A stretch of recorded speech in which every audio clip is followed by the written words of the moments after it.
십자가에 보내신 것은 세상을 심판하려 하심이 아니요 그로 말미암아 세상이 구원을 받게 하려 하심이라.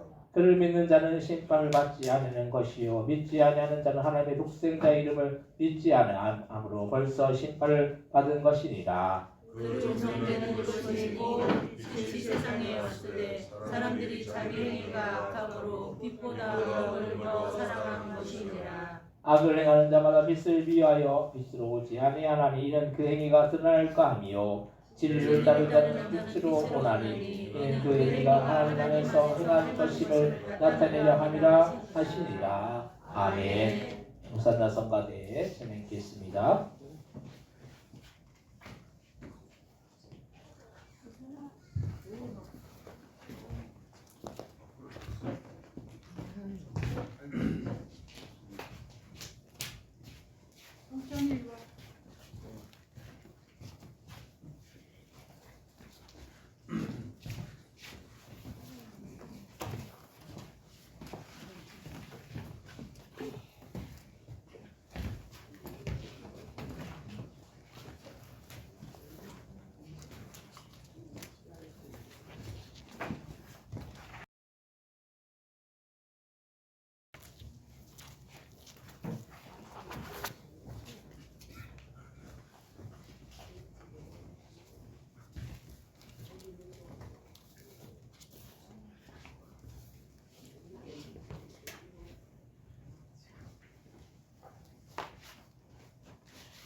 감사합니다. 오늘 주일날 예배 오신 여러분들에게 하나님의 크신 은혜와 크신 사랑과 크신 축복이 함께하여 주시기를 주님의 이름으로 간절히 축원드립니다. 예배에 오신 분들 인사하실 때 반갑습니다. 잘 오셨습니다. 인사하시 바랍니다. 반갑습니다. 잘 오셨습니다. 반갑습니다. 잘 오셨습니다. 또 정선사 집사님 따님이 오셨는데 따님이 이게 같이 오신다니까 내가 이게 못 가는데 우리 따님이 이제 같이 온다니까 이제 우리 정선사 집사님 힘을 내서 오시더라고요. 그래서 참 마음이 참 이게 참 어떤 때 좀 안타까워요. 우리 집사님이 참 수술하시고 나서 회복하는 이 과정 가운데서 참 여러 가지로 힘드시고 잘 못 드시니까 그래서 우리 그 예창석 권사님이 그 위암 수술 전에 하셨잖아요. 그래서 그 기고기를 한번 먹어보라고 얘기를 하셨는데 그래서 이제 이렇게 사드리려고 그랬는데 뭐 혈액형도 얘기를 하시더라고요. 혈액형 전에. 근데 그건 아닌 것 같아가지고 하여튼 제가 어쨌든 개고기 파는 데가 있긴 있는 것 같아요. 여기네. 그래서 한번 사드리려고 생각하고 있습니다. 그래서 어쨌든 드셔야지 사람이 먹어야지 살잖아요. 못 먹으면 사람이 살 수가 없잖아요. 그래서 여러분들 우리 정선사 집사님 위해서 많이 기도해 주시기 바랍니다. 기도하면은 기도만 합니까? 기도하는 사람은 관심을 가져요. 관심을 가지면 어떻게 합니까? 관심을 가지면 그냥 가만히 있어요. 뭐라도 해 주고 싶은 마음이 생기는 거죠. 사람이 말만 하는 사람이 되면 안 돼요. 말만 하는 사람 말하는 거 제일 쉬워요. 행동하는 거 제일 어려운 거예요. 우리가 말씀을 듣고 말씀을 이렇게 아는 것은 쉬워도 말씀대로 우리가 순종하는 것은 어려운 거예요. 그래서 우리가 말씀대로 우리가 살아질 줄 믿습니다. 그래서 우리 말씀을 우리가 듣잖아요. 말씀을 듣고 맨날 말씀을 우리가 묵상하고 말씀을 기억하고 이렇게만 하면 안 돼요. 말씀을 어떻게 됩니까? 삶 속에서 실천해야죠. 그래야지 그리스도인들이 다른 것이 그리스도인들이 아니잖아요. 우리가 때로는 예수님을 위해서 핍박도 당할 수도 있고 어려움을 당할 수도 있고 아까 전에 예배 전에 우리 사모님이 저한테 막 뭐라 하는 거예요. 뭐라고 했냐면 영현이 우리 성민이가 가가지고 막 문을 두드리고 이제 나오거든요. 한 15분 정도를 두드리는데 안 나오는 거예요. 안 나오는 거. 그래서 이제 왔는데 또 영현이 엄마한테 그걸 좀 이렇게 전에는 이제 이렇게 데려다 주기도 하는데 오늘 교회를 못 나온다고 얘기를 했다 하더라고요. 그러면은 이렇게 두드렸는데 그러면은 연락을 이렇게 해주면 좋잖아요. 영현이 엄마가 연락을 안 해주니까 마음이 상해서 저한테 막 뭘 하는 거예요.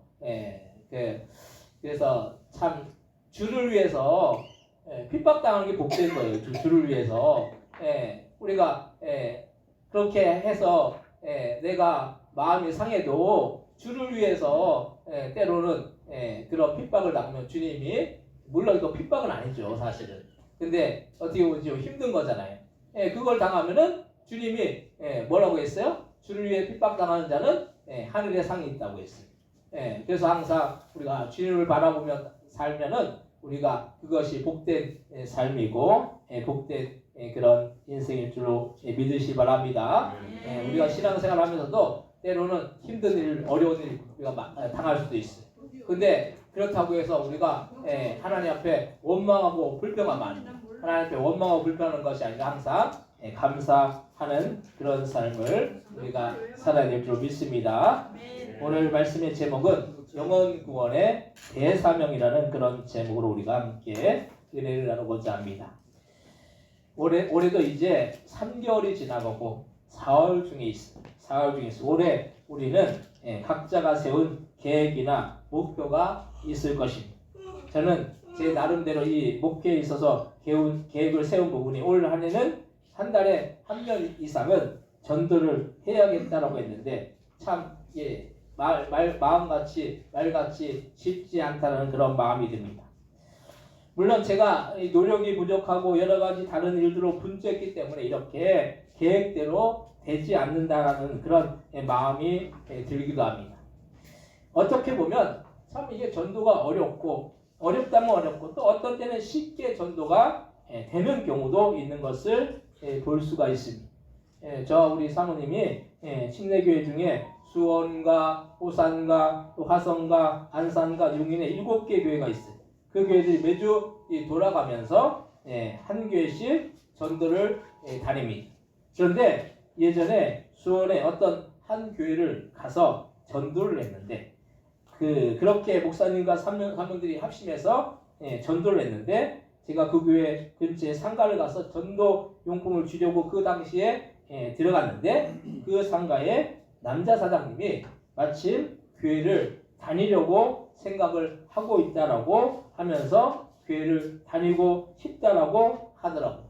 그래서 그분이 그러면서 어릴 적에 교회를 다녔고 어머니가 교회를 다녔다라고 말하면서 지금은 교회에 나가지 않다라고 그렇게 있다라고 그렇게 말했어요.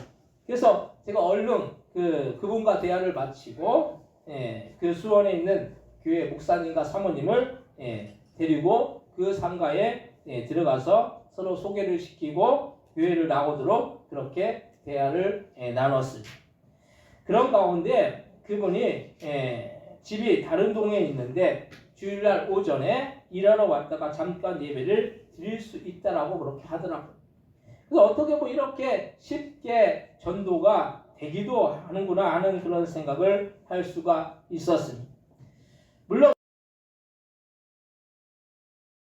다른 교회라도 그렇게 한 영혼이 주님께 온다면은 그것과 같이 기쁜 일이 어디에 있겠느냐는 걸 말씀이에요.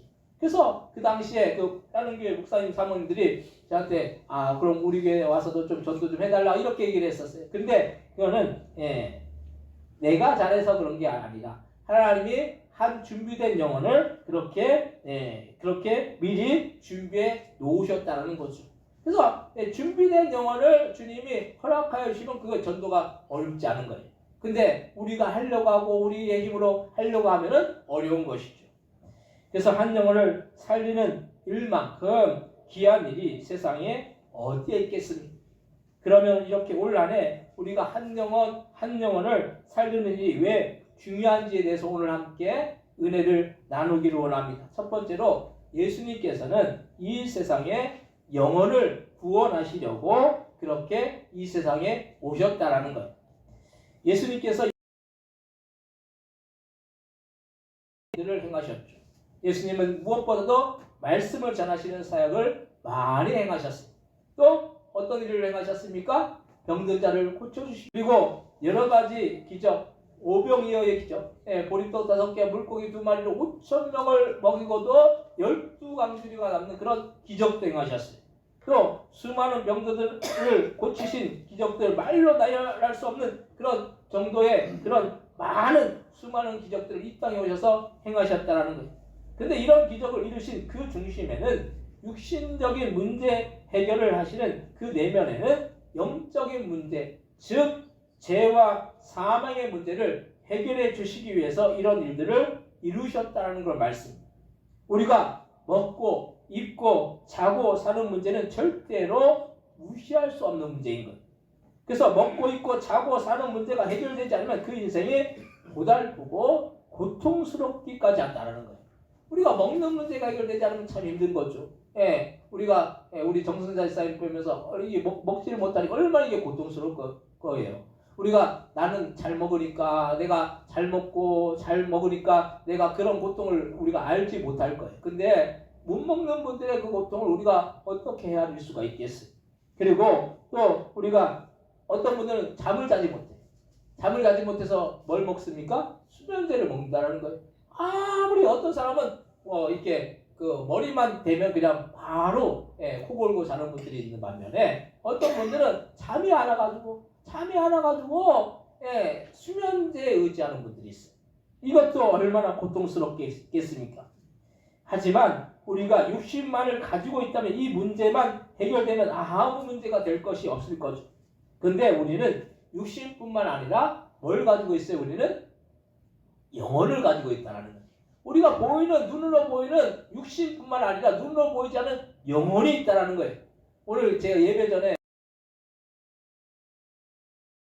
엄청나게 세게 부는 거예요. 엄청나게 세게 불어가지고 그 밖에 지붕이 막 그냥 펄럭펄럭하고 막 이게 막 이 간판이 막 흔들흔들하고 겁나잖아요. 근데 그 바람이 여러분 눈으로 보입니까? 보여요? 안 보이죠. 안 보이죠. 근데 안 보이는데 바람이 있습니까? 없습니까? 있어요. 있잖아요. 바람은 있다라는 거예요. 안 보이지만은 있다라는 거예요. 오늘도 우리 예찬석 권사님도 이렇게 열무 그걸 이렇게 하우스 같은 거 해놓으셨는데 그게 날아가셨나 봐요. 그래가지고 열무가 죽지 않을까 걱정하시더라고요. 여기 오셨으니까 주님이 그 열무를 안 죽이실 줄 믿습니다. 그 가운데서 오신 것 너무 감사하더라고요. 목사가 참 어느 때 가장 기쁠까요? 주님 앞에 나올 때. 그게 가장 기쁘겠죠. 이게 바람이 눈으로 보이지 않지만 바람은 분명히 있는 거예요. 근데 우리의 육신도 마찬가지예요. 우리의 육신은 눈으로 보입니까? 안 보입니까? 보이죠. 우리의 영혼은 눈으로 보여요? 안 보여요? 안 보이죠. 근데 바람이 있듯이 우리의 영혼도 있는 거죠. 그래서 이 영혼의 문제가 중요해요. 우리가 육체적으로 아무리 배가 부르고 좋아도 그게 무조건 좋은 건 아니라는 사실이에요. 육체적으로 배가 불러도 마음에 평안이 없으면 그건 아무 소용이 없다는 거예요. 우리가 육신적으로 많이 많이 먹고 많이 입고 모든 것들이 풍족해도 우리의 마음 속에 평안이 없으면 그건 아무것도 아닌 거예요. 그만큼 육신적인 문제 이상으로 영혼의 문제가 아주 귀하고 중요한 것입니다. 그래서 예수님이 이 땅에서 이루신 그런 수많은 기적들이나 일들 내면에는 영적인 자유함을 주시려는 주님의 뜻이 포함되어 있다는 걸 말씀입니다.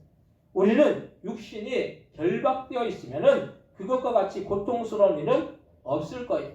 여러분들이 만약 감옥에 갇힌다라고 생각하면 그것과 같이 고통스러운 일이 어디에 있겠습니까? 그런데 우리가 이런 감옥 이상으로 고통스러운 지옥에 들어간다라고 생각한다면은 그것은 말로 형용할 수 없는 그 고통이고 괴로운 일일 거라는 거예요. 우리가 감옥만 들어간다고 생각해 보세요. 우리가 감옥에 들어간다라고 해도 얼마나 이게 고통스러운 거예요. 근데 여러분들이 지옥에 들어간다. 이거는 말로 형용할 수 없는 그런 고통인 거예요. 그래서 예수님께서는 죄가 있으면 그 죄로 인해서 뭐가 옵니까? 사망이 오고 그 사망 뒤에는 지옥이 기다리고 있기 때문에 이 죄의 문제를 해결하지 않으면 안 되기 때문에 이 세상에 오셨다라는 거예요. 오늘이 무슨 주일입니까? 종료주일이에요. 예수님이 예루살렘 성에 입성하신 날이에요. 예루살렘 성에 입성하실 때 영광 중에 입성하셨지만 그 이후에 뭘 당하셨습니까? 십자가의 그 고통을 당하셨다. 십자가의 그 고통을 당하시고 몸이 찢기시고 살이 찢기시고 또 피를 흘리시고 물과 피를 다 쏟으셨다고 했어요. 이 고통을 예수님이 이 땅에 오셔서 왜 당하셨느냐는 걸 말씀입니다. 그것은 우리를 죄와 사망에서 건지시기 위해서 이 죄의 문제를 해결하시기 위해서 이 땅에 오셨는 줄로 믿으시기 바랍니다. 그래서 우리는 이 죄의 문제를 해결해 주시기 위해서 이 땅에 오셔서 복음을 전하시고 기적들을 행하신 거예요. 예수님이 왜 병든 자를 고쳐주셨겠습니까? 병든 자를 왜 고쳐주셨겠어요? 병이 고침받으면 어떻게 돼요? 예수님을 믿게 하기 위해서. 병든 자가 치유함받음으로 인해서 예수님을 믿게 되는 거죠. 그리고 오병이의 그런 기적들을 베푸심으로 인해서 예수님을 믿지 않는 자들이 예수님을 믿게 되는 거예요. 그런 기적들, 우리가 기적이라는 것을 단순히 나의 문제를 해결하기 위해 행하시고 최종적으로는 십자가까지 지시는 고통까지 겪으셨다는 말씀입니다. 예수님이 왜 십자가를 지셨겠습니까? 왜 그 기적들을 행하셨겠냐는 걸 말씀입니다. 다른 것이 아니에요. 우리를 죄와 사망에서 건지시고 지옥불에서 건지시기 위해서 그런 고통을 당하시고 십자가를 지신 거예요. 예수님께서는 누구보다도 한 영혼을 사랑하셔서 그들을 구원하시기를 원하셨다는 말씀입니다. 예수님의 이 세상에 오신 유일한 목적이나 이유는 다른 것이 아니라 우리를 죄와 사망에서 건져내시고 우리의 영혼을 결국에는 천국으로 인도하시기 위해서 오셨다는 그런 사실, 우리가 이 사실을 바로 알고 있어야 되는 거예요. 오늘 보면 요한복음 3장 16절로부터 18절 말씀 같이 한번 읽겠습니다. 하나님이 세상을 이처럼 사랑하사 독생자를 주셨으니 이는 그를 믿는 자마다 멸망하지 않고 영생을 얻게 하려 하심이라. 하나님이 그 아들을 세상에 보내신 것은 세상을 심판하려 하심이 아니요 그로 말미암아 세상의 구원을 받게 하려 하심이라. 그를 믿는 자는 심판을 받지 아니하는 것이요 믿지 아니하는 자는 하나님의 독생자의 이름을 믿지 않은 것 벌써 심판을 받은 것이니라. 아멘. 하나님이 세상에 오신 것, 이 땅에 오신 것은 우리를 사랑하셔서 독생자를 주셨는데 그 아들을 세상에 보내신 것은 세상을 심판하시고자 한 것이 아니라 세상이 구원을 받게 하시기 위해서, 우리를 심판하시기 위해서 예수님이 이 땅에 오신 것이 아니에요. 예수님이 이 땅에 오신 그 목적은 뭡니까? 우리를 죄와 사망에서 건지시고 구원해 주시기 위해서 오셨다라는 거예요. 예수님이 이 땅에 오셔서 어떤 사람들 그래, 어려운 사람 도와주고 병든 자 치유해주고, 그것을 위해서 오셨다고 생각해요. 예수님이 오신 목적이 병든 자들 그 문제 해결해주고 여러분의 삶의 문제 해결해주고